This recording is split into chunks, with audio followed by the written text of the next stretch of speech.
নারায়ণগঞ্জে নাগরিক সেবা পেতে ভোগান্তির খবর জানাতে সরাসরি যুক্ত হচ্ছেন আমাদের সহকর্মী বিল্লাল হোসাইন। কথা বলবো তার সাথে।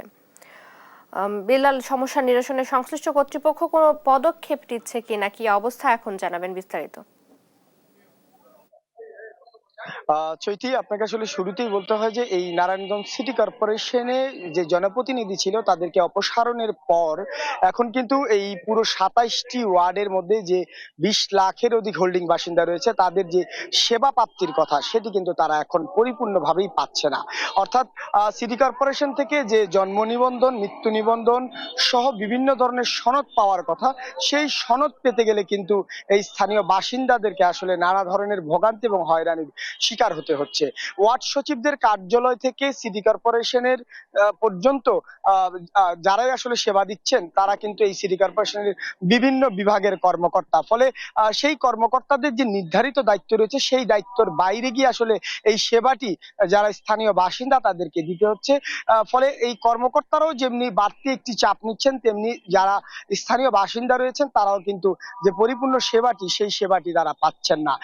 এর বাইরে আসলে এই নারায়ণগঞ্জ সিটি কর্পোরেশনের দীর্ঘ সময় ধরেই আসলে যে মশার যন্ত্রণায় অতিষ্ঠ যে নগরবাসী, সেই নগরবাসীর কষ্ট কিন্তু এখন আরো অনেকটাই বেড়েছে। আগে কিন্তু পাড়া মহল্লাগুলোতে যে মশক নিধন কর্মসূচি চালু ছিল সেটি কিন্তু টেকসই কর্মসূচির দাবি করা ছিল স্থানীয় বাসিন্দারা, কিন্তু এখন কিন্তু সেই কর্মসূচিটি একেবারেই ঢিলে ঢালা ভাবে চলছে। ফলে যে মশার যন্ত্রণায় নগরবাসী অতিষ্ঠ এটি নিয়ে কিন্তু তারা বিভিন্ন কর্মসূচি মানববন্ধনও করে যাচ্ছেন।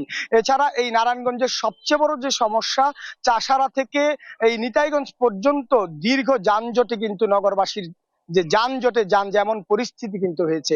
এছাড়া সম্প্রতি বিভিন্ন এলাকার মধ্যে যে সড়ক সংস্কারের কাজ সিটি কর্পোরেশনের পক্ষ থেকে নেওয়া হয়েছে, অর্থাৎ বিভিন্ন সড়কগুলোর মাঝখানে তারা খুঁড়ে রেখেছেন এবং এ কারণে সেই সড়কগুলো থেকে যানবাহন চলাচল করতে পারছে না।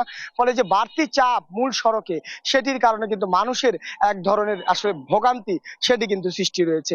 এছাড়া নগরীর ফুটপাত দখল থেকে শুরু করে সব জায়গাতেই যে নাগরিক যে অসুবিধা সেটি কিন্তু যতই দিন যাচ্ছে ততই কিন্তু এই নারায়ণগঞ্জ সিটি কর্পোরেশনের যে ২৭টি ওয়ার্ড রয়েছে সেই এলাকাতে কিন্তু বাড়ছে। তো এই বিষয়গুলো নিয়ে আসলে আমরা জানতে চেয়েছিলাম যিনি সিটি কর্পোরেশনের এই যে নাগরিক সমস্যা এবং নাগরিক সংকট সমাধানের দায়িত্ব রয়েছেন প্রধান নির্বাহী কর্মকর্তা জাকির হোসেনের কাছ থেকে। তো তিনি আসলে আমাদেরকে আশ্বস্ত করেছেন যে তারা চেষ্টা করে যাচ্ছেন যাতে করে স্থানীয় এবং নগরবাসীর ভোগান্তিটা তারা কিছুটা কমাতে পারেন, সেই লক্ষ্যে তারা চেষ্টা করে যাচ্ছেন, এমনটাই কিন্তু আসলে আমাদেরকে চৈতি জানিয়েছেন। তো হচ্ছে আমার কাছে নারায়ণগঞ্জের এই নাগরিকদের ভোগান্তি এবং দুর্ভোগ নিয়ে এখন পর্যন্ত সব শেষ। বিল্লাল, ধন্যবাদ আপনাকে।